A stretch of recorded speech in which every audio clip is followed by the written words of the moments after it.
Salut les crinqués! Aujourd'hui, nous parlons d'une couleur primaire. Elle est la couleur du sang et de la colère. La couleur qui nous dit d'arrêter ou que nous sommes passionnés. Mais aussi la couleur de l'endettement. Je voulais dire la couleur de l'amour. Il n'y a pas de lien entre les deux. Pour le podcast 92, on voit rouge. Marc de Paperman Gagnon, Joël Imaginatrix Rivard, Éric Red de Gamer Bourgoin et Sylvain des Animator Bureau. C'est le podcast des crinqués.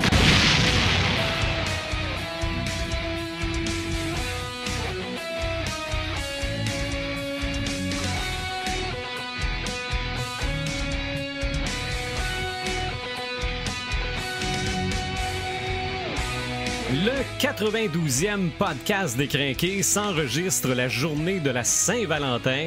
Donc aujourd'hui, on voit rouge, mais pas nécessairement pour parler de Saint-Valentin. En anglais, on dirait « We are seeing red ». Et that's what I see right in front of me, Red the Gamer, salut.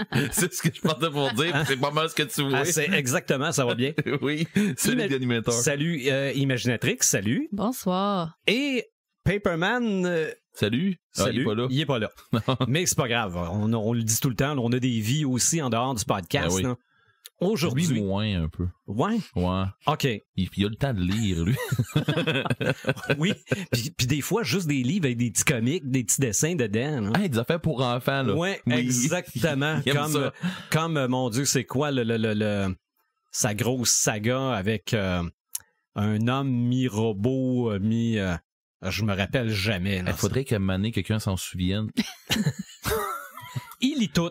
C'est pas plus compliqué que ça. Attends un peu, c'était ça l'incal? Non, c'était pas ça. Mais, non, mais c'est parce que c'est tout Monsieur Jodorowsky. J'attends que quelqu'un sorte. Là. Je ne pourrais pas tout sortir. C'est ça, exactement. Salut Paperman qui écoute... La case de Métabaron. Voilà, je pensais au Métabaron. Exactement. Salut Paperman parce qu'il est à l'écoute. On en est convaincu. On va aussi commencer à parler du 100e. OK? Parce que là, c'est le 92e aujourd'hui. Je me demandais si on allait en jaser. Puis là, il faudrait que vas-y. On commence à se préparer pour le 100e épisode et ça fait peut-être plusieurs épisodes que vous nous suivez. Y a-tu des moments qui vous ont marqué dans l'historique du podcast des crinqués? S'il y a des idées qui vous passent par la tête, moi, j'en ai déjà quelques-unes. Ben oui, on en a toutes. Vous nous faites parvenir ça par notre page Facebook, par notre site internet podcastdescrinqués.website. Ça s'en vient vite, le 100e. Vraiment. Pas mal plus que je pensais. On a jasé autour d'une petite pinte en fin de semaine, puis pour vrai, là, c'est pas mal plus rapide que je pensais. Là. Je pense, moi, la première fois que j'ai entendu parler du 100e, c'était au 2e. OK? Puis c'était lancé en blague, là, que, on s'en va vers le 100e. Ben, c'est vers ça qu'on arrive. Donc, le podcast des crinqués, on prend un thème, on explore son impact dans la culture populaire, dans la culture geek. On regarde le sommet de l'iceberg la plupart du temps. Ça nous permet de découvrir que l'iceberg est définitivement là. Donc, on est sur Spotify, on est sur iTunes, on est sur Google Play, on est sur YouTube grâce à Dr. Phone. Merci d'être avec nous autres aujourd'hui. Le rouge dans la culture pop, pour les gens qui nous voient en vidéo, là, Imaginatrix et Red the Gamer ont des chandails rouges, puis moi, j'ai réussi à m'en trouver un qui en avait pas mal Bravo dessus. pour l'effort. Oui.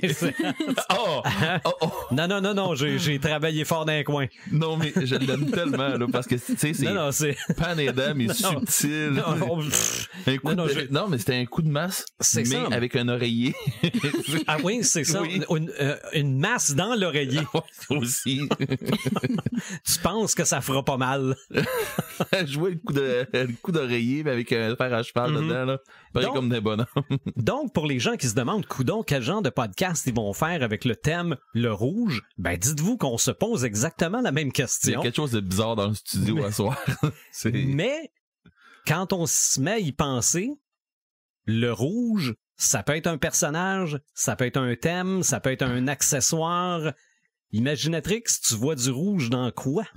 Ben moi, ce soir, j'avais envie de vous parler de littérature plus gore, où est-ce qu'on voit vraiment des scènes extra sanglantes. Parce que moi, quand tu me dis « je vois rouge », j'ai la scène dans Kill Bill où est-ce qu'elle tue tout le monde. Là. Il y a du rouge en masse. C'est quand il y a des chaudières de sang qui se font garrocher tout bord, tout côté. Puis ça, dans les livres, on en retrouve souvent. Okay. Mais je me suis dit... C'est quand même assez large, là, parce que là, on peut parler du sang, on aurait pu rentrer dans les vampires, on aurait pu aussi parler de passion, c'est vrai. de colère. C'est tellement vaste, fait que je me suis dit, on va s'en garder au plus simple. C'est ça, et soit dit en passant, t'as mentionné le mot vampire, ça fait partie de la liste des thèmes qu'on va finir par aborder. Peut-être un podcast d'Halloween. Ben, peut-être. Mais je vous garantis que si on jase de vampires, ça va être des vampires. Oui. Ça sera pas Twilight. On s'en... Il y a Morbius qui s'en vient en passant. C'est vrai. Peut-être qu'on va faire fitter ça avec Morbius. On pourrait combiner ça avec Morbius. Oui. Pas Twilight. Puis bref, dans les livres, c'est ça, on peut avoir des thèmes à la thématique rouge qui peut être abordée. Oui. On peut le ressentir en le lisant. On peut l'avoir aussi sur la couverture. On peut avoir des livres qui vont mettre beaucoup de rouge sur la couverture. Puis on peut tout simplement l'avoir dans le titre. Puis c'est ce que je me suis arrêtée ce soir. Oui, tu nous montres un exemplaire, l'intégrale du Seigneur des Anneaux, qui est rouge. Très rouge. Je m'en suis tenue simplement au livre qui contenait le nom rouge dans le titre. Moi, de mémoire, personnellement, je me rappelle pas en avoir lu. Pas depuis Clifford the Big Red Dog quand j'étais jeune, le chien rouge géant. Oui. Mais à part de ça, fait que les livres que je vais vous parler ce soir, évidemment, c'est des livres que je n'ai pas nécessairement lus, mais qui, selon moi, sont quand même qui prennent une place importante dans la culture, qui m'intéresserait certainement. Soit dit en passant, je pense qu'il y a un remake de Clifford qui est en train de se faire pour la télé. En live action? Non. OK. Ou je me trompe avec Blue. Parce qu'il y avait un chien Blue aussi qui était... Ah, oui. Mais il me semble que c'est Clifford. On aurait pu ça me dit quelque chose, mais Clifford... on aurait pu faire un... C'est ça, non, lui, il était immense. Oui, on aurait pu faire un épisode sur le bleu aussi. C'est ça, là, on a peut-être ouvert une boîte de Pandore. Ce qu'on fait là, c'est quoi, c'est couleur niveau 1? On va dire ça. Écoute. Rendu à l'épisode 325, on va être... Quand on n'a plus d'idées, on va aller piger des couleurs. Je vous garantis que qu'on arrive à Fuchsia, je suis pas là, OK? Je colle malade. J'aime pas ça.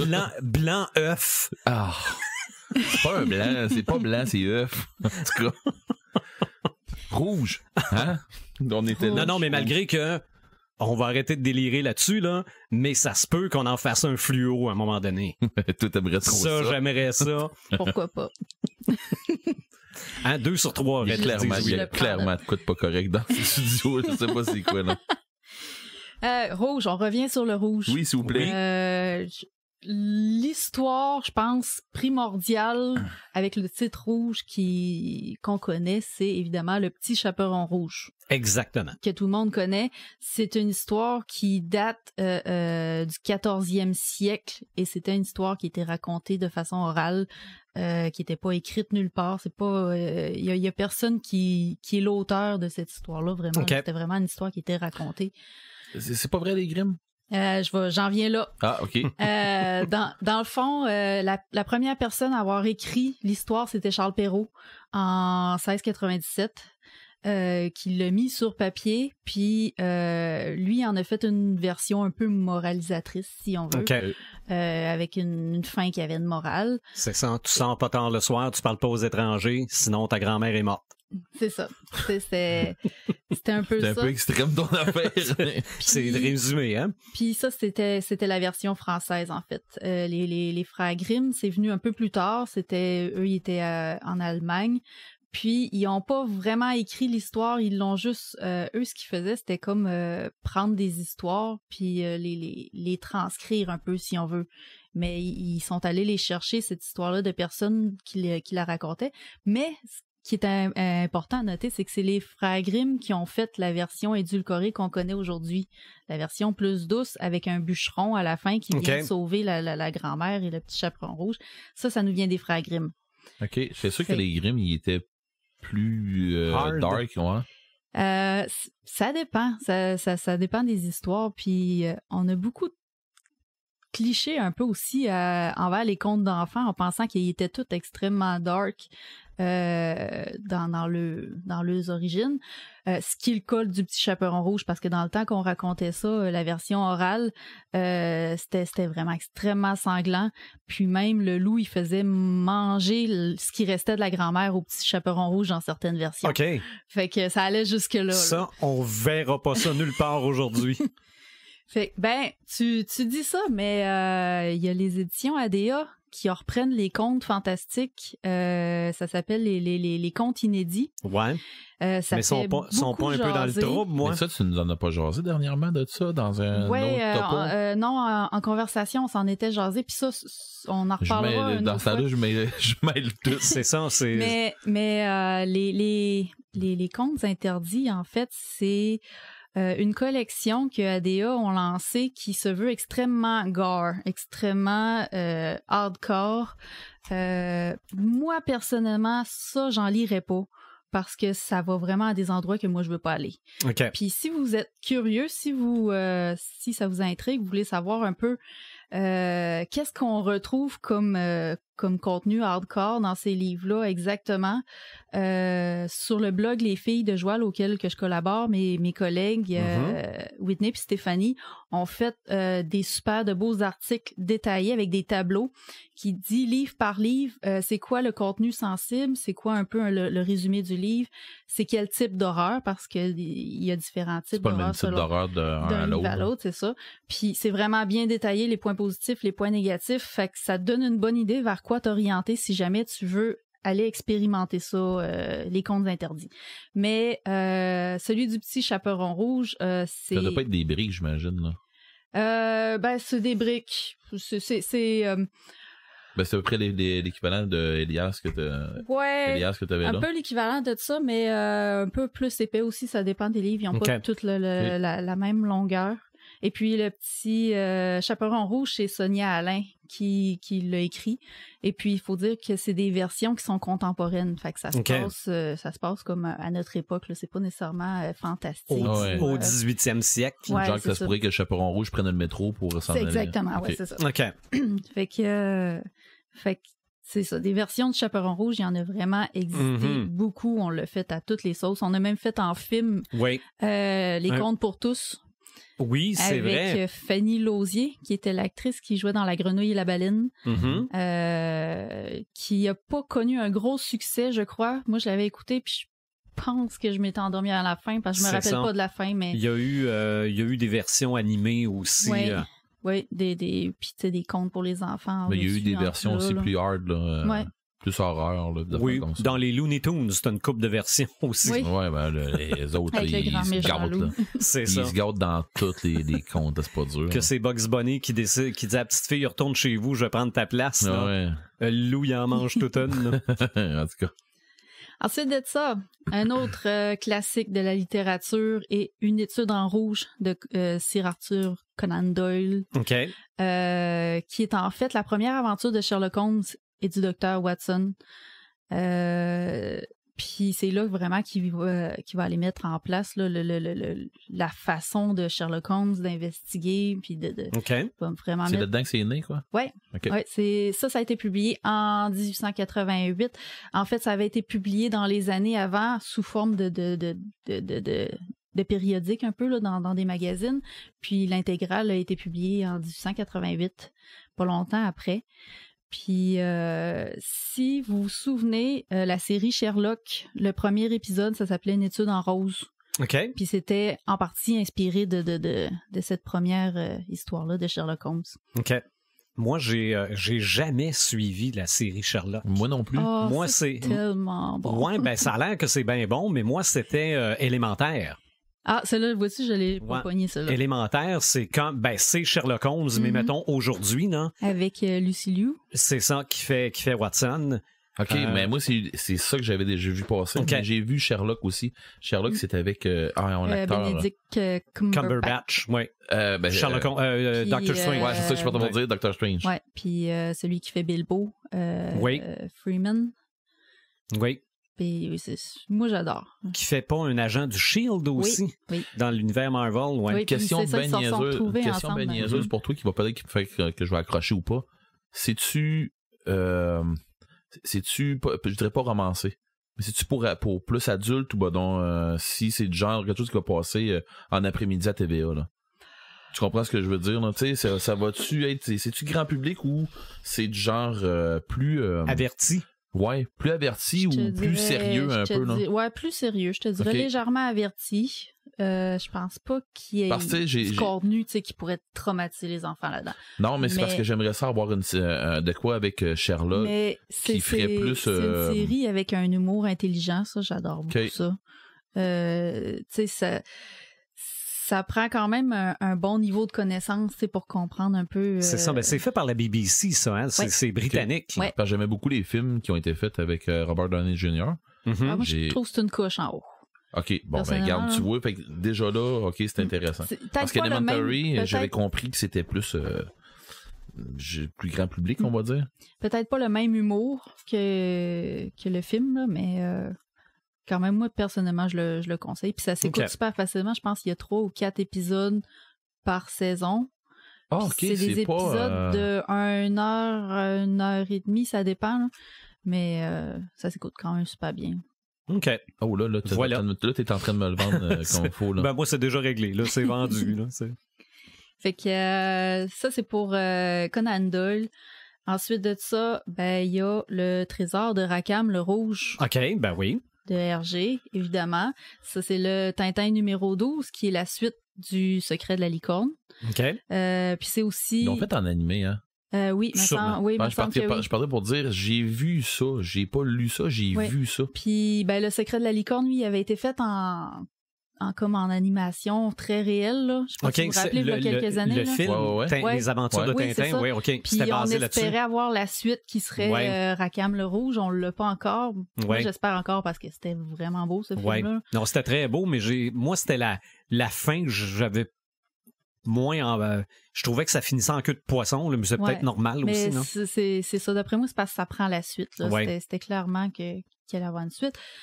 Puis c'est aussi dans cette aventure-là qu'on découvre le professeur Tournesol pour la première fois. Fait qu'il va venir présenter à Tintin son sous-marin en forme de requin. Okay. Ça, tu dois t'en rappeler si tu as vu le dessin animé, là. Fait que, ça fait longtemps, par exemple. Puis Rackham le Rouge, dans le fond, c'était un pirate qui avait un trésor. Puis l'ancêtre du capitaine Haddock avait combattu ce pirate-là. C'est ça. Ben ça, il y en est un peu question dans le film. Oui, dans c'est ça. Fait que c'est pas mal autour de ça que ça tourne. Ensuite de ça, un que personnellement, moi, je considère comme un classique, même si ça fait pas super longtemps qu'il est écrit, que j'hésite beaucoup à lire, mais que j'écouterais peut-être la série, par exemple, La Servante écarlate de Margaret Atwood. Oui, on a jasé déjà, hein? Oui. Puis j'ai pas encore vu la série, je lirai pas, ça c'est clair, mais ça m'intéresse la série, puis je sais pas pourquoi j'arrête. Ben, dans le fond... J'ai pas commencé, là, mais je veux dire... Dans le fond, moi, pourquoi ça m'arrête? C'est une dystopie où est-ce que les femmes ont comme... faut qu'il y ait une fonction, sinon on les bannit. Fait que les fonctions des femmes, c'est être une épouse, c'est être une bonne pour faire les tâches, la nourriture, ou ben non, pour enseigner. Ou ben non, il y a la dernière classe qui est celle des servantes écarlates, puis moi je trouve ça absolument terrible, là, c'est les reproductrices. OK. Parce que dans cet univers-là, on est dans une dystopie où est-ce que la pollution puis les contaminants ont fait que la plupart des femmes sont devenues stériles. Fait que les femmes qui le sont encore stériles, ben on en fait des servantes écarlates et on les oblige à porter les enfants. Des femmes qui sont fertiles. Fertiles, oui. C'est ça. Sont tellement communs.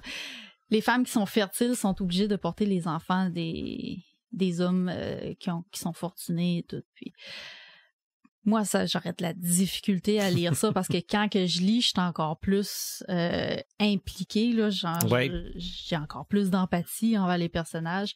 Puis c'est ça, on suit une de ces servantes écarlates-là qui se rappelle de sa vie d'avant, puis de ça te tente pas de pogner les nerfs. Non, pas tant ça. Mais la série a l'air Ben, le livre a l'air extrêmement bon aussi, mais la série a l'air très, très bonne. Okay. Je pense que, personnellement, je m'orienterais plus vers la série pour pas me sentir trop... Les gars, on fait quoi? Trop choqué. Le premier entre nos deux qui écoute la Servante écarlate, au moins l'épisode 1, ben, il va le dire à l'autre, ça, oui ou non. Ah, mais c'est sûr, ça vaut la peine, j'ai aucun doute. Les critiques là-dessus sont indéniables. Là. C'est une série très recommandée. Puis la suite que Margaret Atwood vient de sortir, je pense que c'est en 2019 qu'elle a sorti, ça s'appelle Testaments. Puis je pense qu'on suit encore la même personnage. Puis fait que premier livre en 85, le deuxième livre dernièrement. Fait que je pense qu'elle a été encouragée peut-être un peu par l'engouement qu'il y a eu dans les dernières années. Ben oui. Elle voulait pas que ça fasse comme avec Trône de fer. Peut-être. Elle a prévu la suite. Bon. Puis je termine pour ce qui est des livres, je termine avec une nouvelle. En fait, c'est une série nouvelle qui a été écrite par Alexandre Dumas. Ça aurait été le dernier roman qu'il aurait écrit si on prend l'intégrale. Ça s'appelle Le Sphinx Rouge. Ça a été écrit entre 1865 et 1866. Encore une fois, c'était dans des périodiques que ça paraissait. Puis ça a été réédité en 2008. Puis là, on vient de le rééditer en 2019. Et c'est plus... c'est un peu la suite des Trois Mousquetaires, mais c'est pas vraiment une suite. C'est qu'est-ce qui se passe après les événements des Trois Mousquetaires. Okay. Mais c'est beaucoup plus centré sur le cardinal de Richelieu. OK. Fait qu'il va y avoir beaucoup d'intrigues politiques. Puis c'est vraiment intéressant, moi, je trouve. Puis ça a l'air qu'on dépeint le cardinal Richelieu d'une façon totalement différente que dans les Trois Mousquetaires ou dans toutes les adaptations qu'on a vues des Trois Mousquetaires. Fait que ça a l'air qu'on le voit d'un nouvel œil. Ça a l'air assez intriguant. Du même style quand on va voir le Joker, on le voit d'un autre œil. Genre de... C'est ça. On voit plus de son point de vue à lui. Oui. Moi, je vais en rajouter quelques-uns. Oui, vas-y. Parce que je m'en étais trouvé, puis je me suis dit, je vais avoir l'air intelligent si je mets des livres à travers.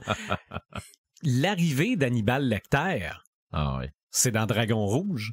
Ah oui. Et Dragon Rouge a été adapté 3 fois parce qu'il y a eu le film Manhunter dans les années 80, je pense que c'est 86, et c'est une adaptation de Dragon Rouge. OK, je sais pas. Le premier Hannibal Lecter à l'écran n'était pas Anthony Hopkins.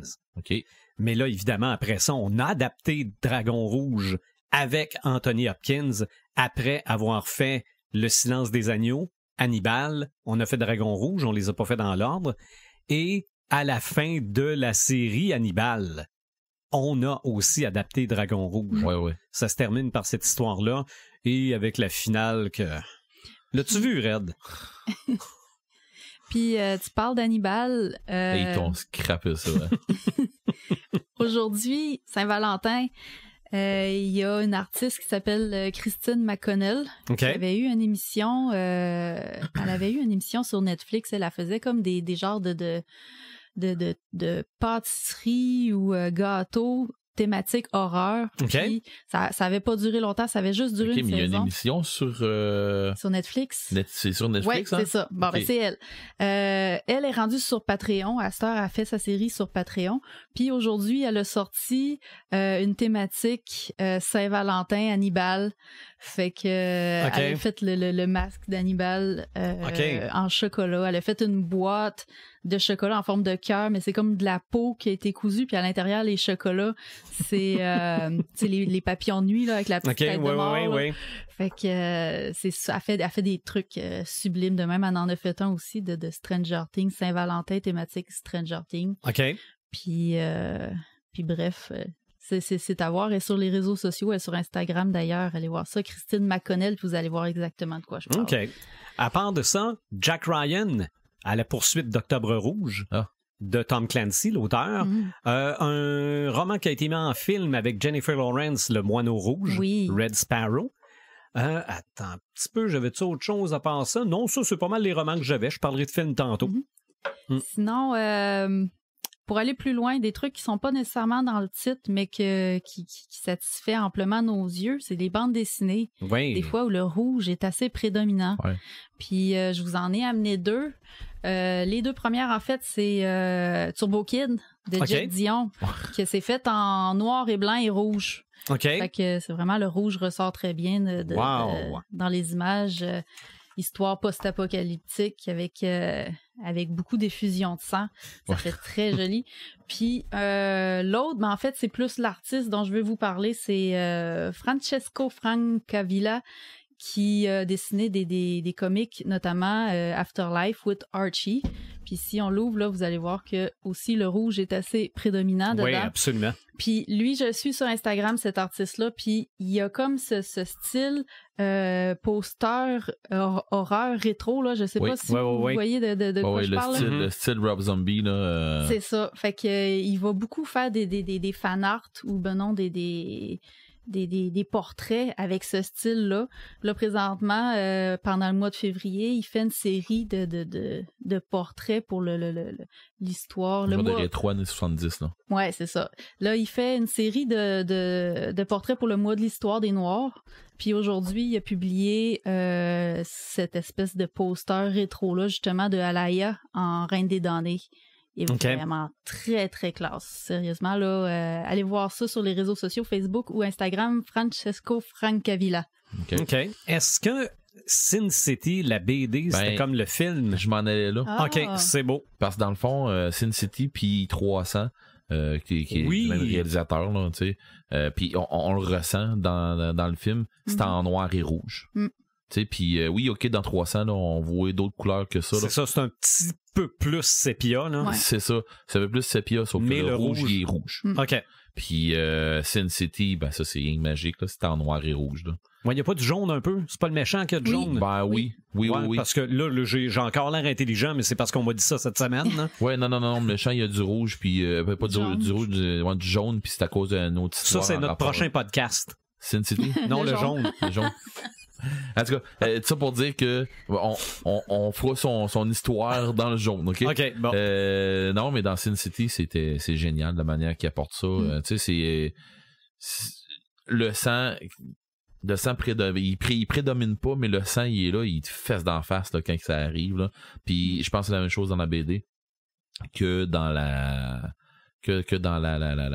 le film. Fait que puis je te dirais que tu parlais tantôt de je dirais pas des dessus de romans, des affaires dans le même qui look là. J'ai chez moi la collection des romans de True Blood. OK. Le roman, il est blanc immaculé. Le haut du livre, c'est une coulée de sang. Ouais. Fait que mais ça j'en jaserai de True Blood quand on fera celui de vampire là. Ouais, mais le roman en tant que tel là, il est dans un le blanc, il est tellement blanc que le rouge, il hallucine, tu sais. Puis il pète sur sur le dessus de la couverture. Là. Fait que c'est ça. Mais tu parlais tantôt de romans, là. Le dernier que j'ai fini d'écouter, parce que je lis pas, je les écoute. Le Signal, j'ai eu presque tout le long une impression d'un rouge ou une impression d'un noir, de quoi d'envahissant noir qui va virer dans un rouge. Je veux pas trop en parler parce qu'il y a des gens qui vont l'écouter aussi, qui vont le lire. Le Signal, tu sais, on parlait de quelque chose où tu peux avoir une impression d'une couleur. Ben ça, là, c'est une impression. Puis pas un peu, là. Fait que, Monsieur Chatham, il nous a emmené, en tout cas, moi, il m'a emmené à quelque part. OK. Puis l'autre affaire que je voulais parler, c'est une autre personne qu'on connaît bien ici au Québec. Patrick Sénécal. C'est ça. Patrick Sénécal. On peut pas passer à côté. La Reine Rouge. Puis quand je pense Scène sanglante, c'est pas mal. Moi, c'est Sur le seuil qui me vient tout de suite en tête. Là. Sur le seuil, il y en a plein. Là. Oui. Mais oui, La Reine Rouge, ça dans les séries. La Reine Rouge, moi, je l'ai vu la série. C'est génial, là. Mais c'est génial. C'est Sénécal. Ouais. Fait que c'est pas grand public, mais pas du tout grand public. Je trouve ça vraiment le fun que, sérieux, on a été bon pour produire ça au Québec. Ça sort super bien, là, le rendu. Ça, c'est parce génial. que c'est des gens qui y croient. Oui, c'était clairement des crinqués qui ont fait ça. Ils ont fait ça pour pas grand-chose aussi. Là. Je pense que les acteurs étaient pas bénévoles, mais presque. Là. Puis, il y a beaucoup de gens qui ont mis beaucoup de travail et de passion là-dedans. Là. Ça transparaît. Mm-hmm. Ouais, il y a quelque chose en arrière, puis il n'y a pas une histoire justement qu'il fait, c'est pas lui qui refaisait Petit Chaperon Rouge, quelque chose comme ça, il n'y a pas une adaptation. Pods? Ou Patrick Sénécal? Patrick Sénécal? Non, mais Patrick Sénécal, en fait, lui, il a repris Alice. Oui, mais... ma connaissance, Petit Chaperon Rouge, non, je crois pas. Je me souviens pas. Mais Patrick Sénécal, si vous voulez savoir, si vous voulez en connaître plus sur ses projets à venir, allez suivre sur sa page Facebook. Parce qu'il donne des extraits quand il les écrit, là. Tu sais, des extraits presque pas retravaillés, là, puis les gens peuvent commenter, puis il demande beaucoup l'avis à ses lecteurs aussi. Des fois, il va chercher, mettons, un tel élément pour son histoire. Il va dire, Jean de telle place, à quel endroit mon personnage pourrait aller, mettons. Tu sais, il fait collaborer ses lecteurs beaucoup par sa page Facebook. Fait que n'hésitez pas à aller voir ça, puis vous allez sûrement être au courant de tous ses projets à venir. OK, cool. Avais-tu autre chose à ajouter? Non, moi, pour les livres, c'est ça. OK. Moi, pour ce qui est du rouge, je me suis dit, le rouge, il y a juste un schtroumpf qui a du rouge. C'est le grand schtroumpf. Oui, puis t'étais donc bien déguisé. Ouais, hein? Oui. Évidemment, rouge, Père Noël, on a fait un épisode là-dessus. Daredevil est complètement rouge, du moins pas au début. Originalement, il y avait un costume jaune et noir, je pense, mais c'est probablement... Oui, mais Daredevil en rouge est plus beau. Hein, c'est ça, mais à part ça... c'est ça, je pense que c'est le seul personnage qui est totalement rouge. Oui, Spider-Man a bien du rouge, oui, Deadpool a bien du rouge, mais Daredevil, il est vraiment rouge de haut en bas. Et aussi... Il y a Flash. Oui, c'est vrai, Flash est pas mal tout rouge. Rouge, c'est une couleur de super-héros. Oui. On la retrouve sur beaucoup de costumes de super-héros. Oui. Il y a peut-être un petit peu de l'américanisation en arrière de ça, là. On peut du patriotisme américain. C'est là. ça. Il y a beaucoup de bleu, il y a beaucoup de blanc, puis il y a beaucoup de rouge. Mais moi, là, il y a une petite séquence de rien dans le premier film Iron Man. OK? Dans le premier film Iron Man avec Robert Downey Jr., il y a son armure Mach 1 qui est totalement en tôle. Il y a son armure Mach 2 qui est en tôle, mais un petit peu plus luisante. C'est avec celle-là qui part à voler pour la première fois. Et après ça, son intelligence artificielle, Jarvis, lui dit que Mach 3 est prête. Et dans son écran, tu vois que c'est la même armure, mais totalement or. Mais c'est vrai que dans la bande dessinée, Iron Man a déjà été totalement or aussi. Mais à ce moment-là, Tony Stark dit « Ah, peux-tu y rajouter du rouge Porsche? » Puis là, il part à rire un petit peu là, en voulant dire « Mais que je suis donc fou, je peux donc me permettre tout ce que je veux. » Ça saisit le personnage en dedans de 3 secondes. Mais dans le film, la seule raison pour laquelle il y a du rouge après Iron Man, c'est parce que Tony Stark veut du rouge Porsche sur son armure. J'avais trouvé ça génial parce qu'en fait, tu le dis, Joël, la plupart des super-héros, ils ont du rouge parce que... Superman. Oui, c'est ça. Ses bobettes sont rouges. Oui. Mais dans ce cas-ci, on a trouvé une raison pour laquelle Iron Man a du rouge. Oui, au moins. Ça, j'ai trouvé ça génial. Il n'y a pas eu un Hulk rouge. Oui, il y a un Red Hulk, je pense, qui est disparu maintenant. Là. Il est violent. Là. C'est ça, c'était... excusez si je vends le punch, là, c'était le général Thunderbolt Ross là, qui était devenu... Qui perdait sa moustache quand il devenait Hulk puis qui la retrouvait quand il redevenait le général. Là. Ouais, mais dans le fond, lui, c'est un rapport avec le nucléaire, je pense. Hein, il n'y a pas un pouvoir qui est capable d'absorber le nucléaire. Oui, il est capable d'absorber toutes les radiations. C'est ça. Et ça vient de la fin de World War Hulk, où on avait aspiré tout ce qu'avait Bruce Banner, puis après ça, on s'en est servi pour en refaire d'autres, dont le Hulk rouge. À part ça, dans le film Les Dents de la Mer, Jaws de Steven Spielberg, il n'y a aucun rouge sauf le sang. Et c'est vraiment, c'est vraiment calculé comme ça, les décors, le linge, il y a aucun rouge, de ça, là. Mais ça veut dire que quand tu vois du sang, tu le remarques, c'est le seul rouge qu'il y a dans le film. Puis c'est tout le temps à travers d'un bleu pétant ou à travers de l'eau. Oui, absolument. Là. Ou quand, avant qu'ils sortent de l'eau pour la première fois, là, à côté du bateau, là, le policier lance des appâts. Là. Il y a plein de sang dans sa chaudière, puis il pitche ça dans l'eau. Là. C'est très, très rouge. Oh, oui. Très, très rouge. Le logo de Stranger Things, pourquoi j'en parle? C'est parce qu'il est rouge lettre. OK? Rouge cassette VHS. Quand tu regardais tes cassettes VHS, là, le rouge sortait toujours mal. Ah, oui. Je sais pas pourquoi, là. Puis le logo de Stranger Things, c'est ça, il est rouge, mais un peu effacé, crayon feutre. Ouais. C'est le rouge VHS. C'est... Eux autres aussi ont fait de la recherche un peu pour aller chercher une typographie et une impression. C'est ça. Ils ont travaillé très fort. Bon, il y a La fille en rouge, film de 1984, qui mettait en vedette Gene Wilder et la même fille que dans le film Weird Science. Oui. OK, je me rappelle pas c'était quoi le titre en anglais, là, mais Weird Science, c'était deux gars qui essayaient créature de rêve, qui se construisaient une fille avec une Barbie. Avec un VIC-20, un Commodore 64. Oui. Bon, mais l'actrice en question, Kelly LeBrock, qui, je sais pas si c'est encore la blonde de Steven Seagal, mais ils ont une fille ensemble. OK.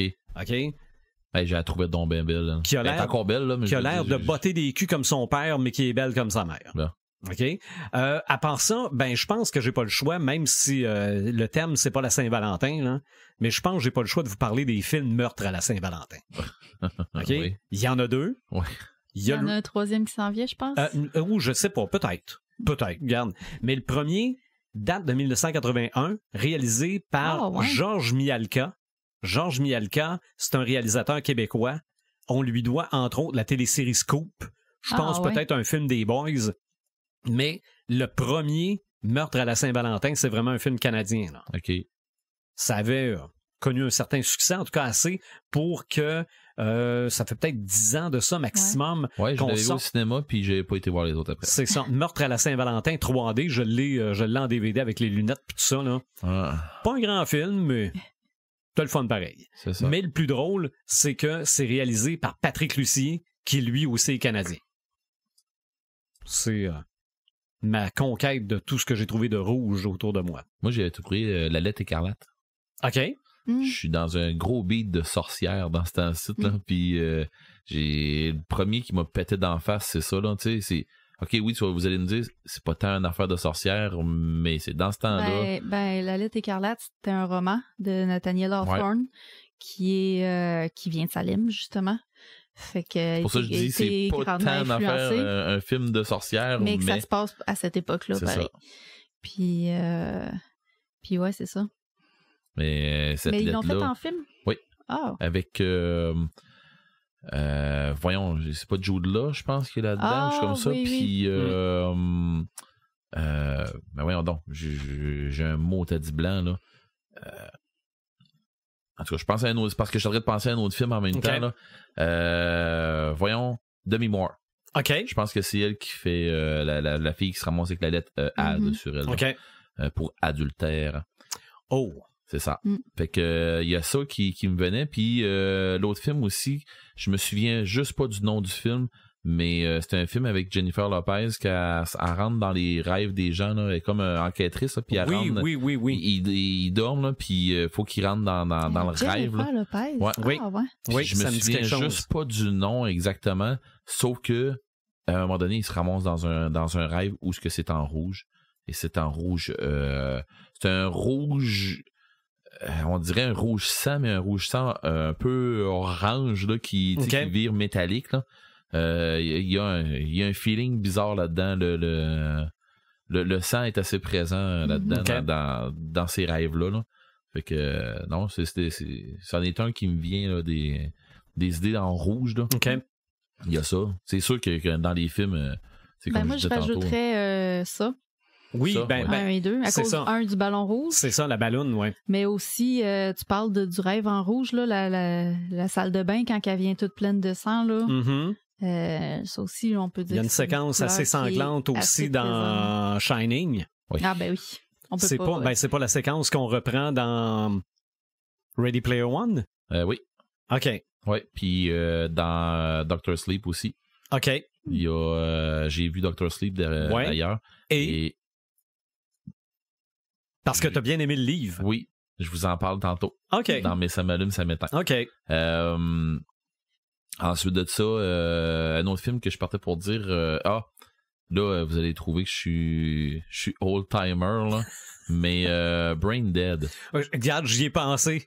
Quand on a parlé tantôt au début de Kill Bill puis de sang partout, là, c'est ça que j'ai vu dans ma tête. Ce film-là, à un moment donné, on se ramasse avec un prêtre qui embarque, qui court d'un bord puis de l'autre. Film de Peter Jackson. Ouais, à ses débuts. Eh mon Dieu. Et avec le prêtre qui court d'un bord puis de l'autre dans le cimetière pour tuer des zombies qui sautent ses pierres tombales en disant au nom du Seigneur, je vais vous battre le cul, là. Mais en tout cas, ça c'est une affaire. Mais c'est quand tu vois le mononcle arriver. Décrit comme ça, là, ça a pas l'air de lever haut. Ouais, non, ça vole pas haut. Mais quand tu vois l'oncle du jeune qui arrive dans la maison avec la tondeuse qui est strappée après le bras puis qui rentre dans les zombies. Oui, je le replace. Ah, tu la replaces, là? La scène de la tondeuse. Oh mon Dieu. Il paraît, en tout cas, ce que j'en ai su, là, ils sont avec des chaudières de tripes pis de stock, là, pis ils garochent ça dans la tondeuse pour que ça frise partout. Et il y a plus d'autres couleurs que du rouge, je pense, pis des teintes de rouge là-dedans, là. Hey, moi, je pense aux gens qui font le ménage après ça. Ouais. Ça se compte en jours, là. Ah, sûrement. Ils jettent le décor. C'est ça, probablement. Ouais. Là, c'est ça, là. On fait quoi avec le décor? Mettre le feu, non, c'est ça, mais on met le feu. Mais dans le même genre, le remake d'Evil Dead, t'es sanglant en tabarouette rendu à la fin, là.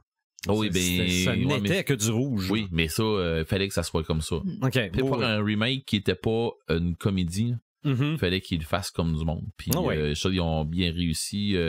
Ils ont fait un travail. Parce que, tu sais, c'est facile d'arriver... Au Québec, on a les Blood Brothers là, qui font du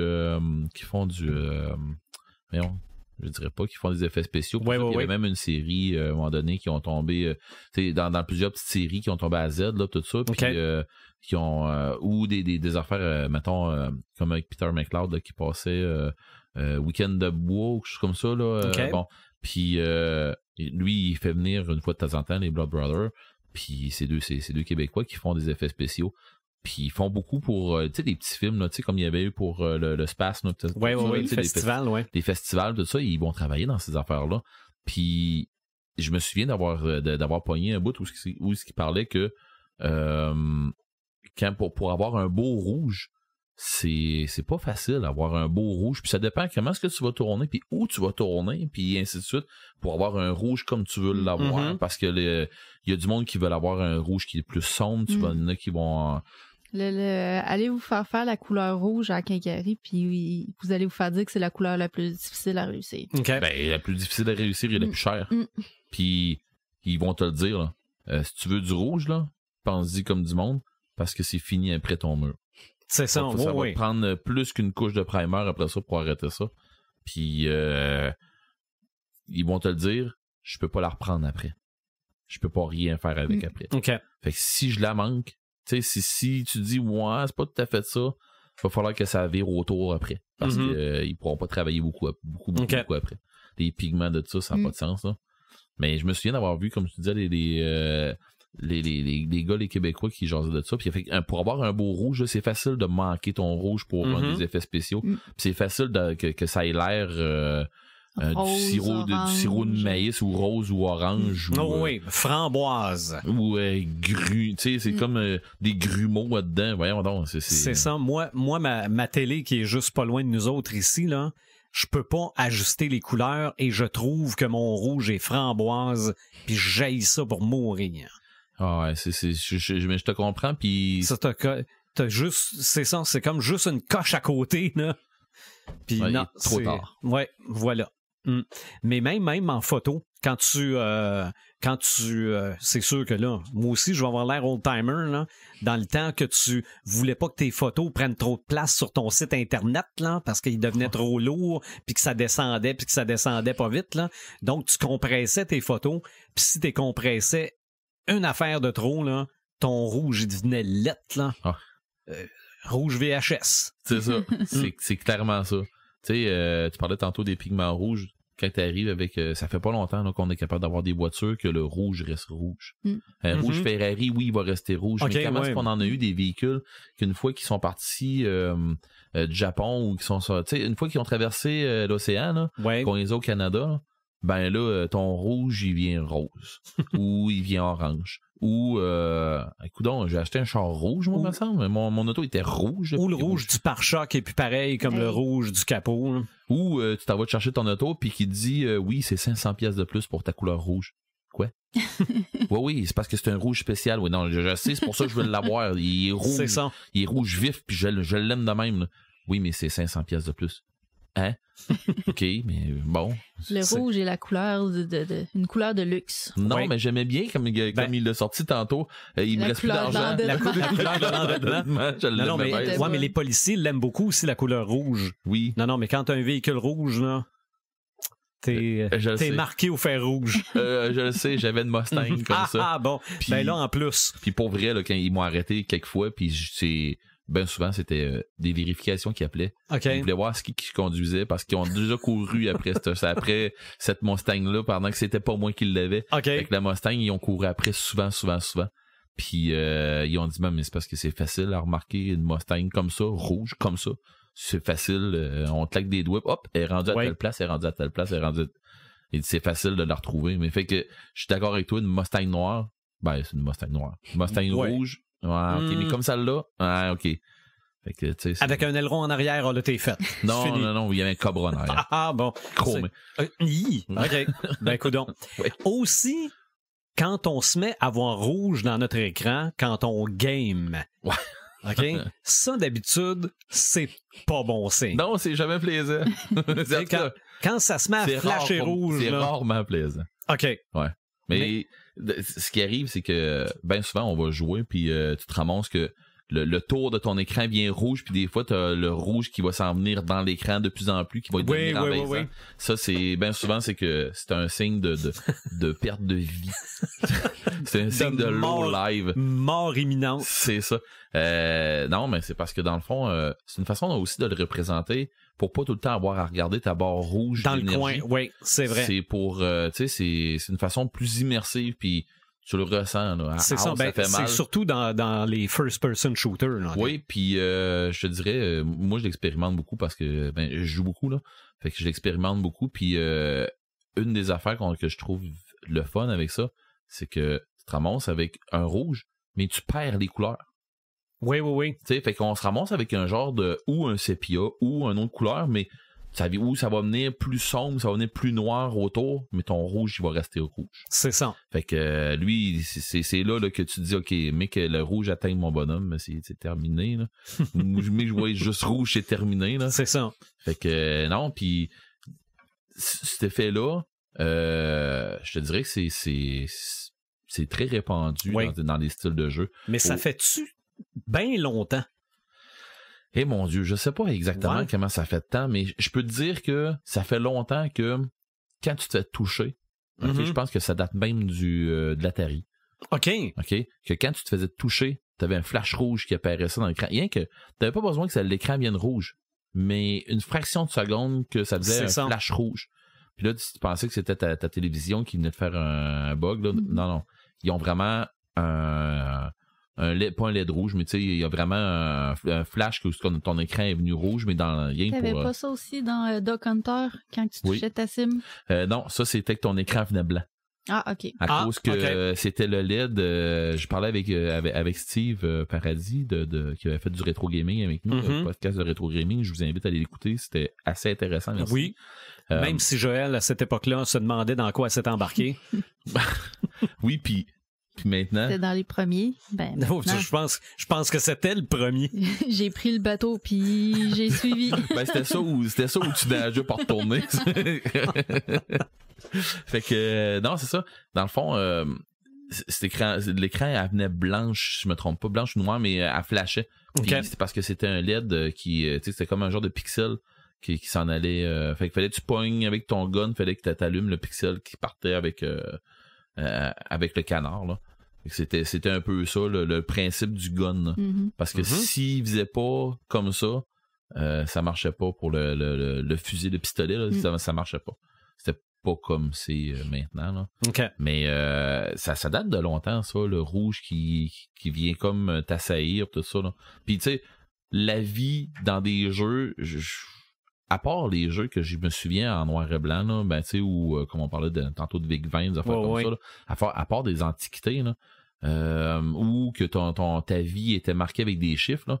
Mais quand ça a commencé à être des barres remplies, là, puis que là, la barre elle descendait, là, ça a été dans les premiers débuts des barres blanches, mais c'est facile, tu le perds de vue, ça. Oui. Mais une barre rouge, tu perds pas ça de vue. Fait que là, ben, tous les jeux ont tombé avec une barre rouge, puis c'est devenu comme je dirais un genre de pas un peu, je manquais de dire un stéréotype, c'est pas ça pantoute, là, mais un genre de standard. Ouais, okay. C'est devenu un genre de standard dans tous les jeux. Tu sais, si je te dis rouge, tu vas me dire c'est de la santé. Dans les jeux vidéo, là, tu vas me dire c'est de la santé. Je te dis bleu, c'est quoi? Eh mon Dieu, ok, ok. Non. C'est du mana.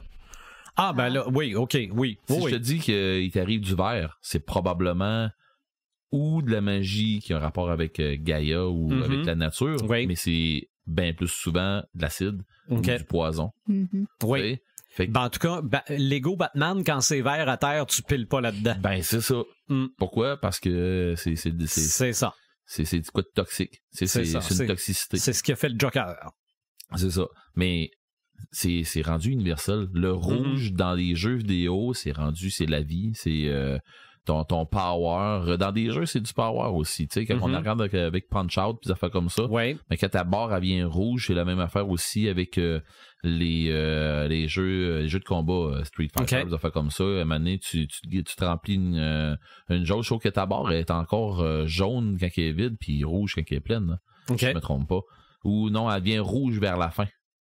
OK. Si je me trompe pas. Puis il n'y a pas une barre aussi, des fois, dans des jeux, avant de pouvoir faire tel type de combo, il faut qu'elle se remplisse. C'est ça. C'est ce que je disais tantôt, ta barre d'énergie, là, qu'à un moment donné, qui se remplit en bas, là, puis que ta jauge, là, qu'à un moment donné, tu peux faire un super ultra power, Doom de la mort qui tue, là. Ben, ça, là, faut qu'elle soit rouge. En faisant la combinaison de 20 boutons qui vient avec, là. Oui. 20 c'était l'ultra que tu faisais. Mais à 21 boutons, là, c'était... Non, là, je déconne. Moi j'arrête à 2. Non, mais tu sais, le rouge est prédominant dans les jeux vidéo. Puis, tu sais, c'est prédominant, surtout quand on arrive à parler de santé. Ça, je sais pas pourquoi. Puis, pour vrai, ça... Ben, ça remonte. Pourquoi que la Croix-Rouge est rouge? Ben, oui, c'est ça. C'est ce que je vois, là. C'est aussi simple que ça. Le sang, c'est la vie. Quand t'en perds, t'es mort. Ben, la même raison pourquoi que c'est un barbier, c'est blanc et rouge. Ouais. C'est les bandelettes souillées puis les bandelettes propres. C'était carrément ça. Puis le bleu, il est apparu pour une autre raison. Ah, je me souviens pas. Mais... Parce qu'on était aux États-Unis. Parce qu'avant ça, t'étais barbier chirurgien. Ouais. OK, bon. Oui. D'ailleurs, peut-être encore comme ça. D'ailleurs, ça me fait toujours rire quand on joue à des jeux comme Warhammer, puis qu'il y a un joueur qui fait un barbier chirurgien. Le monde font tout. Non, c'est quoi tu fais là? Puis finalement, le barbier chirurgien, on le protège, s'il vous plaît. Parce il pourrait nous servir. C'est drôle parce que moi, mon rouge, il sort beaucoup. Fait que... Amener des bandelettes propres. Ouais, c'est ça. Dans Zelda, tu sais, il y a des cœurs, tout ça. Qui connaît pas les cœurs de Zelda, les demi-cœurs, les cœurs au complet, c'est tout en rouge. Tu sais, c'est comme je disais, c'est prédominant. Ça va être sur la vie ou il y a une autre affaire aussi. Si tu vois un monstre qui s'en vient vers toi, puis que son nom il est écrit en rouge, là, ça va pas là. Okay. Va pas là, t'as pas le niveau pour cette quête. Pour citer les gens du donjon de Nightbuck, là, on n'a pas le niveau pour cette quête. Ben c'est ça, t'as pas le niveau pour être là. Tu sais, c'est le rouge en haut d'un nom ou c'est un ennemi.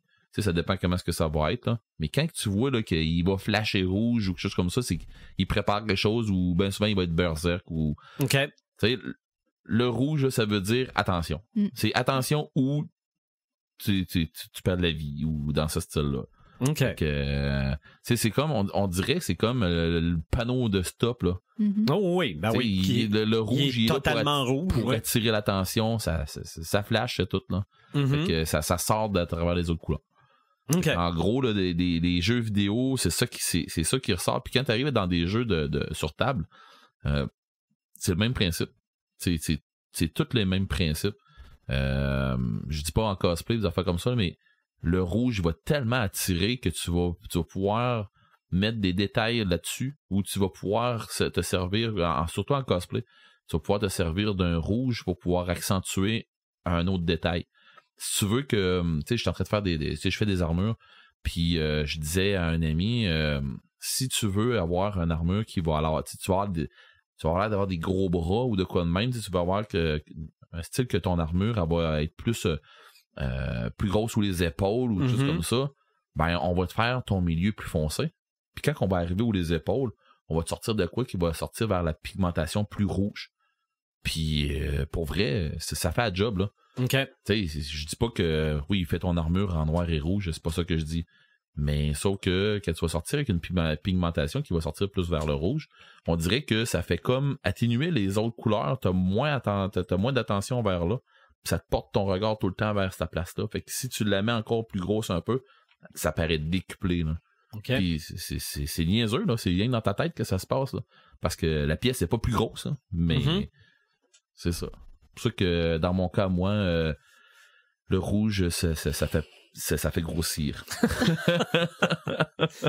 Ça veut dire aussi... Je dis bien dans mon cas, moi, d'accord? C'est ça. Non, mais tu parles de faire grossir, ça me fait penser un peu à la bouffe, là. Quand tu reçois tes ailes de poulet et qu'elles sont rouges, d'habitude, ça lance un signal aussi. Comme je disais tantôt, comme dans les jeux, ça veut dire attention. Exactement. Quand on parle de robots, je sais pas pourquoi ça m'est venu en tête, là, mettons l'œil du Terminator, c'est très rare que c'est bleu ou vert, là, ce qu'il y a au centre, là. Dans Perdu dans l'espace. OK. Quand le robot, son écran son écran visuel, il devient il est tout le temps bleu, ou tu sais, il est très foncé, tout le temps bleu. Ça veut dire qu'il est comme pacifique. Quand ça vire au rouge, c'est parce que là, ça devient négatif, là, ça devient offensif plus que d'autres choses. OK. L'ordinateur, dans 2001, je pense que l'espèce d'œil, ça devait être rouge au centre aussi. Oui, je pense que oui. OK. Parce que c'est ça, il y a une raison pour ça, là. Je veux dire, c'est une raison purement, on va dire purement esthétique, mais non, c'est pour donner une idée que c'est méchant. Puis le rouge est souvent, il est souvent sorti. Lié au négatif. Ouais, il est souvent associé au négatif ou au méchant ou ça arrive très, très, très, très souvent. C'est ça. Ben, crâne rouge. Ouais. C'est vrai, on n'a pas parlé. Red Skull, ouais, c'est vrai. Oui, il aurait pu être bleu. Ouais, moi, hein. OK, c'est le Blue Skull. OK. C'est quoi l'autre, comment il s'appelle aussi, le méchant dans DC? Ah, mon Dieu. Scarlett, il y a de pas un qui a un casque, là, qui a un casque rouge, là. Ça me vient pas vite, là. En tout cas, on entend parler, me semble, dans Flash aussi. Ça fait comme ça, là. Puis je pense qu'il se ramasse aussi contre Batman à un moment donné. En tout cas, c'est pas Red Hood. Oui, ben oui. Bon, il y a lui aussi que ça a fait un autre, ça. Mais bon. Fait que du rouge, il y en a partout. Pas mal, ouais. Même dans l'histoire des jeux vidéo, les premiers jeux vidéo, la première console en couleur, c'était l'Intellivision. Ouais. T'avais des personnages rouges contre des personnages bleus. Point à la ligne.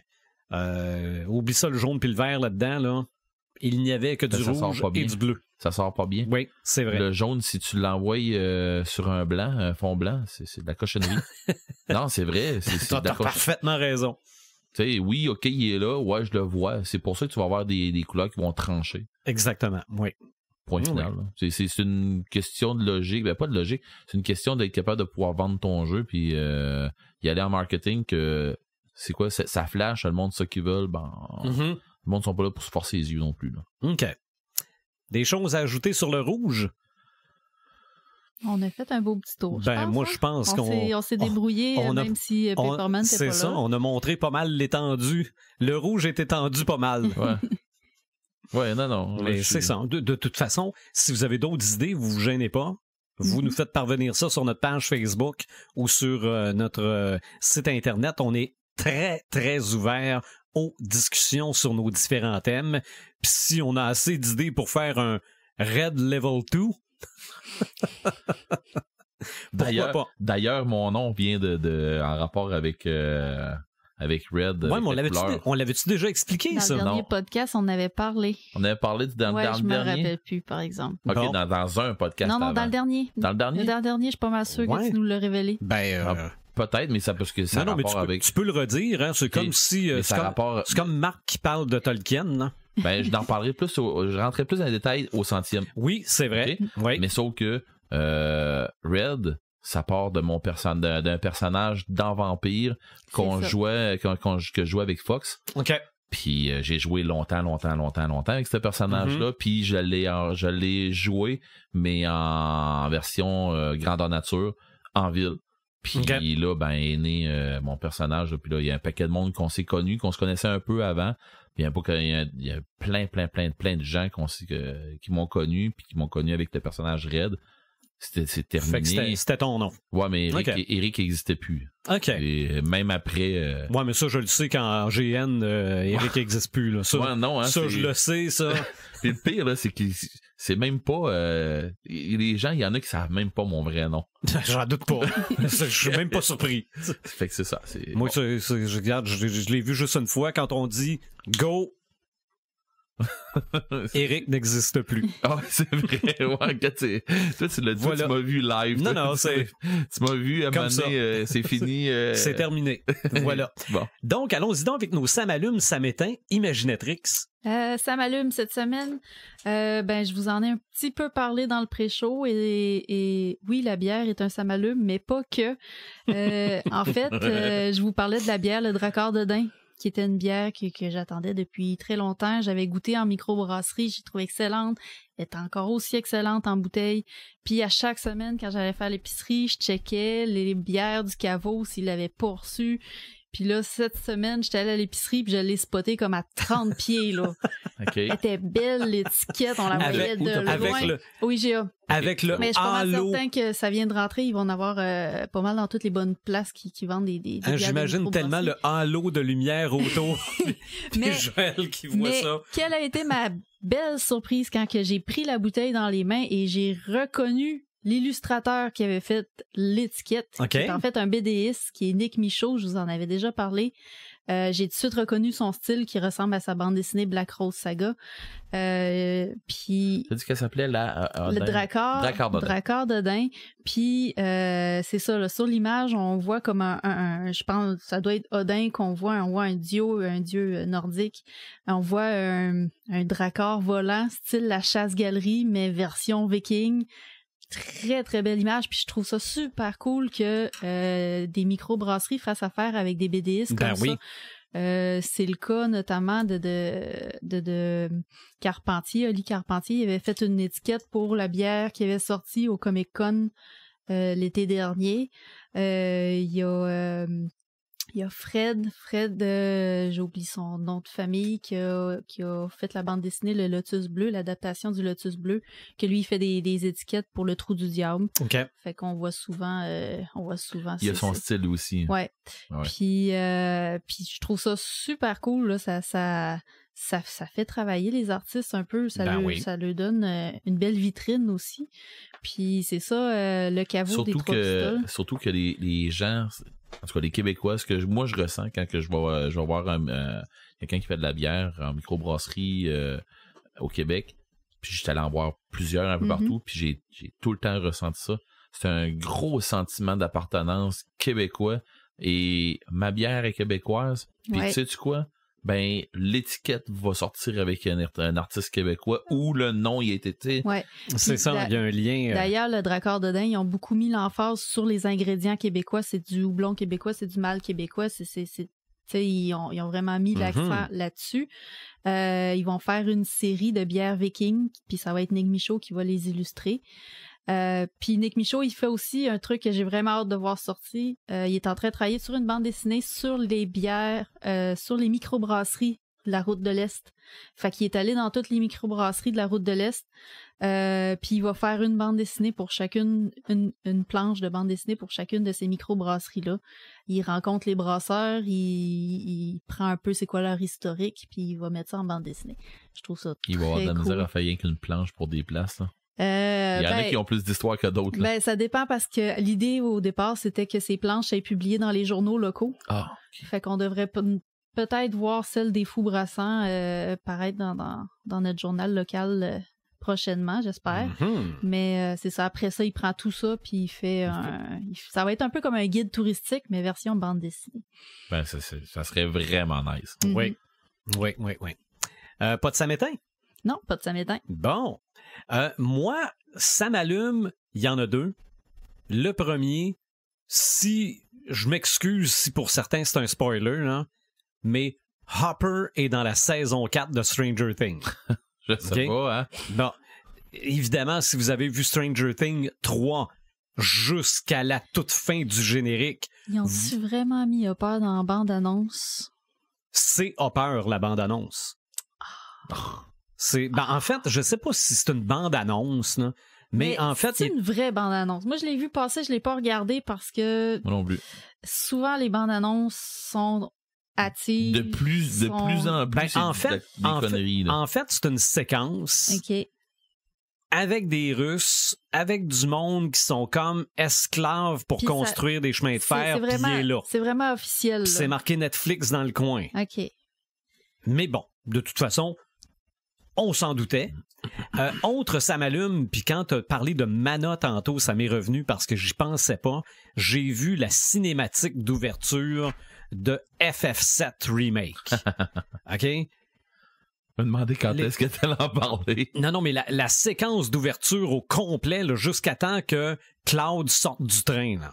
OK? Là, après ça, là, tu tombes dans le jeu. Là. Oui. Mais les frissons, les yeux pleins d'eau, regarde, mettez-en, là. Non, regarde, j'ai capoté, là. Puis c'est de voir aussi à quel point c'est grandiose. Parce que là, faut pas oublier qu'FF7, c'est un jeu PS1, là.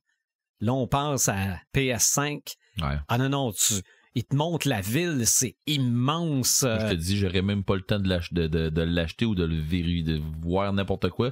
Il va être dans TV à côté de la mienne. OK. C'est clair que ma blonde en va se garrocher dessus. Ah non, mais ça, là, c'est ça. Moi, j'ai un attachement profond pour ce jeu-là parce que je le racontais à ma blonde enceinte. Fait que... Ben, ma blonde a tombé dans FF7 là, pendant une fin de semaine. Là. Je me souviens pas à quel niveau qu'elle s'est rendue. Là. Mais une fin de semaine qu'on s'était dit, en fin de semaine, on se fait une fin de semaine de gamer. C'est ça. Le vendredi soir, j'ai fini de travailler. Je nous ai ramassé à manger. Là, puis on est sortis pour aller faire des petites commissions. Puis se ramasser de la bouffe pour souper.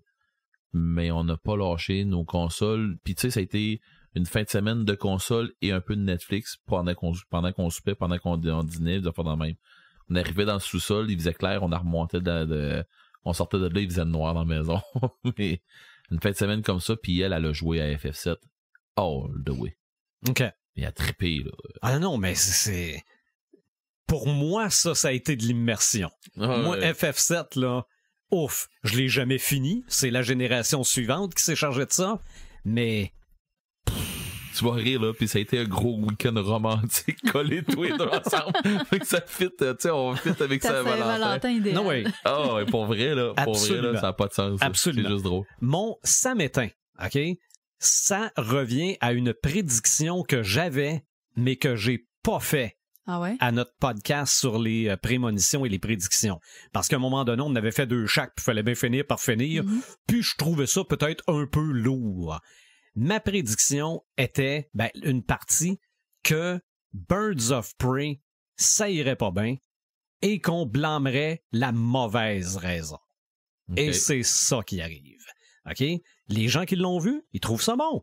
OK? Tu l'as vu, Red? Moi, ce que j'ai vu, les critiques sont bonnes. Mais les chiffres sont pas là. Okay? Les chiffres sont pas là.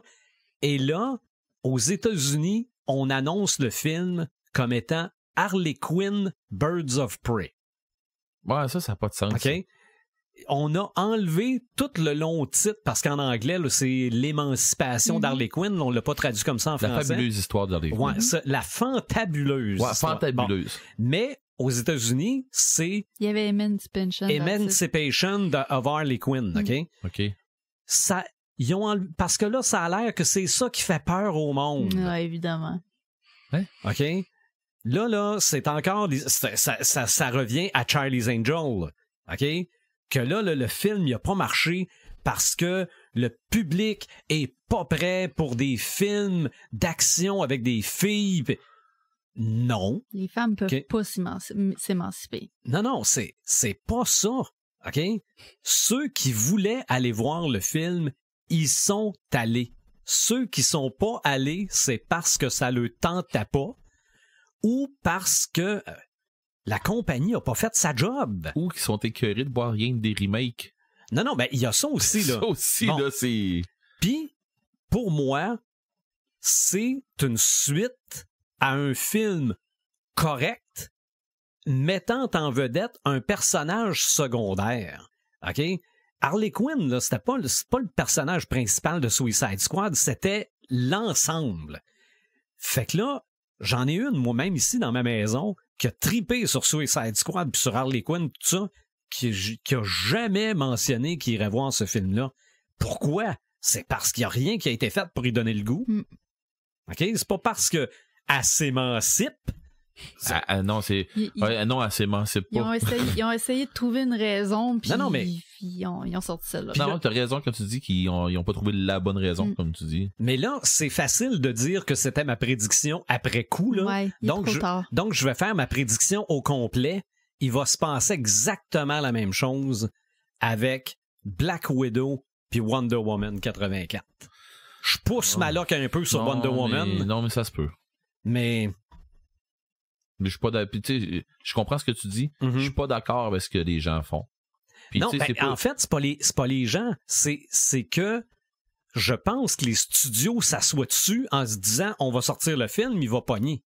Mais ils font rien. C'est facile d'arriver et dire moi je prédis que ça va donner ça. Hey, ça se peut-tu que... Non, mais je peux me tromper, là. Ouais, ça se peut-tu peux te tromper puis que tes chiffres sont juste pas bons. Le monde, ça lui tente pas d'aller voir ce film. C'est ça. Bon. Non, mais c'est ça. Mais si Black Widow pogne pas, là, alors regarde bien ça aller, là. Ils vont trouver une raison quelconque qui n'est pas nécessairement la bonne C'est raison. ça. Quand pourtant, c'est un préquel sur un personnage secondaire mort.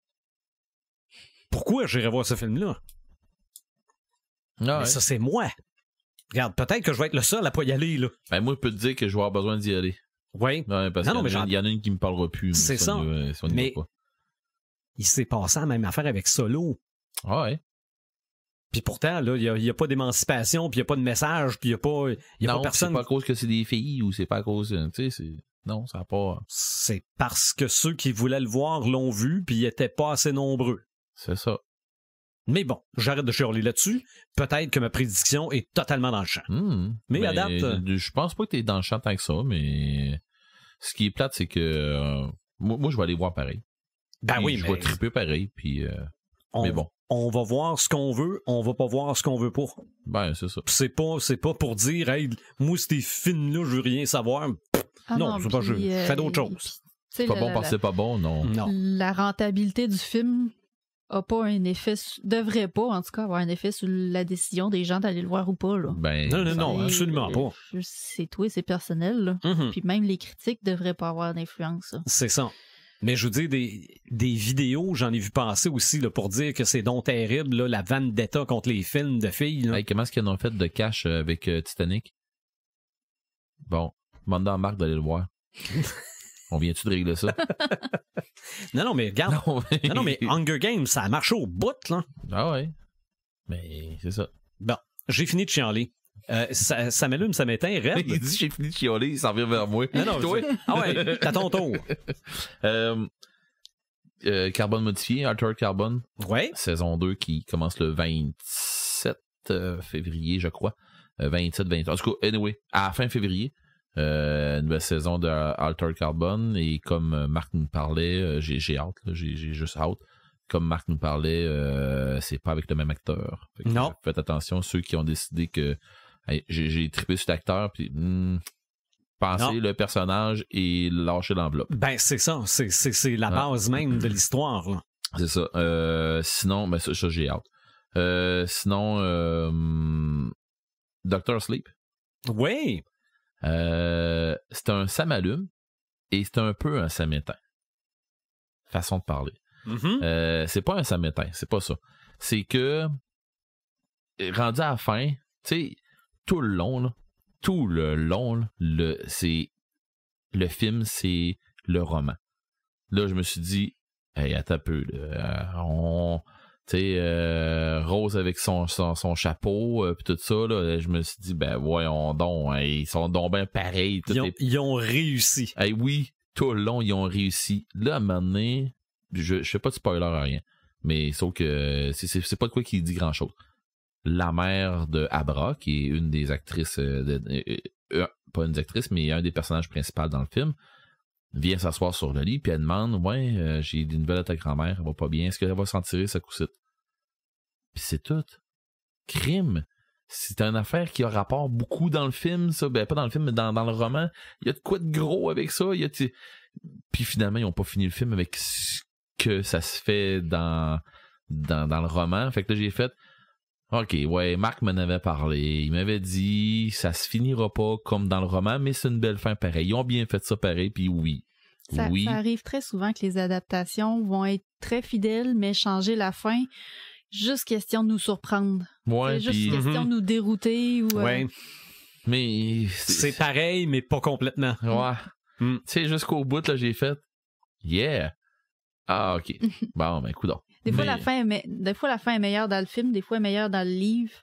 Moi, je pense à il était bonne, tous les deux, là. Je pense à Inferno de Dan Brown. OK. Ils sont vraiment allés dans deux directions. Tu sais, tout le livre se suivait quand même assez bien. Puis la fin, ça va dans deux directions. Ça fait trop longtemps que j'ai pogné Inferno en roman. Puis moi, personnellement, je trouve que dans le livre, est une coche en haut de tout, là. Dans le film est un peu plus américanisé, là. Mais ça arrive souvent les adaptations, je trouve. Ouais, ils veulent nous surprendre. Puis souvent ça dépend de où la personne vient puis son bagage précédent. Mais je l'ai pas vu, mais ce que j'en ai compris, c'est qu'on a réussi le tour de force d'en faire une suite du film pareil. Effectivement.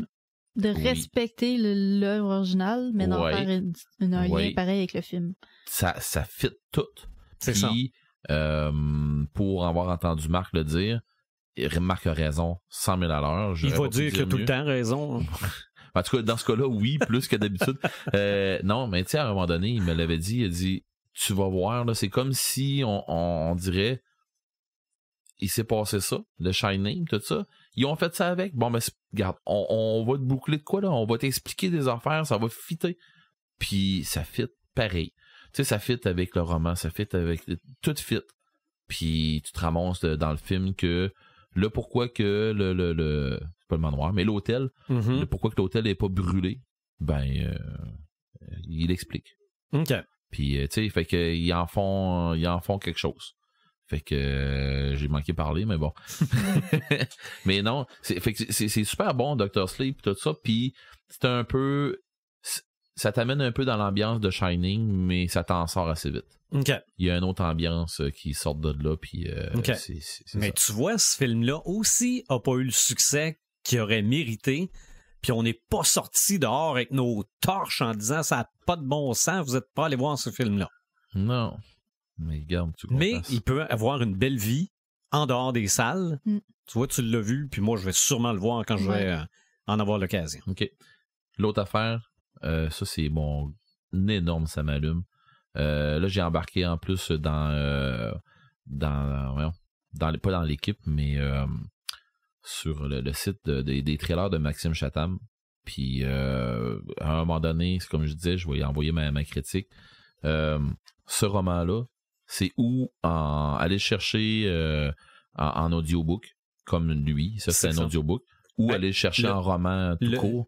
Il y en a qui le voient, mais ceux qui le voient pas, c'est le Signal. Oui, c'est ça, c'est ce que je pensais aller dire. Le Signal de Maxime Chatham, c'est du bonbon, c'est génial, ça a pas de sens. En tout cas, moi, je suis un fan de Maxime Chatham, puis à toutes les fois, je me dis, yeah, il m'a encore, tu sais, il m'a encore jeté sur le cul, là. Oui. Puis je me souviens d'un roman qu'il a fait, et je pense que c'est dans la trilogie de l'homme, où ce que rendu à la fin, j'ai fait, ben voyons, tu m'as donc bien eu. Tu sais, ça, je me suis adressé à Monsieur Chatham en me disant, va Tu m'as eu mon... Bon. Fait que... mais c'est le fun dans ce temps-là. Oui, j'adorais ça. Puis cette fin-là, là, je m'en souviens encore comme si c'était hier, pour vrai, là, parce que j'ai trippé. Ben, ce roman-là va me rester dans la tête longtemps, en écœurant. Puis il faut que quelqu'un d'autre en profite, là. Fait que dans le fond, lui, c'est sûr que un de la gang du podcast va se le taper. T'as besoin de partager ça avec quelqu'un. Oui, il faut que je partage ça avec quelqu'un. Sais-tu, il faudrait que je mette quelque chose dans mon lecteur MP3. Tiens, amuse-toi. Ah, mais là, il est pas, là, il est en CD. Oui, mais ça s'extrait. Ah oui, c'est ça. Fait que, pour vrai, là, tu vas triper. Je suis pas pour prendre une marche avec mon vieux Discman. Au pire, t'as ton Discman. C'est 21-22 heures. OK, parce que j'ai pas d'anti-choc sur mon Discman. En 2 CD. OK. Fait que, mais c'est génial.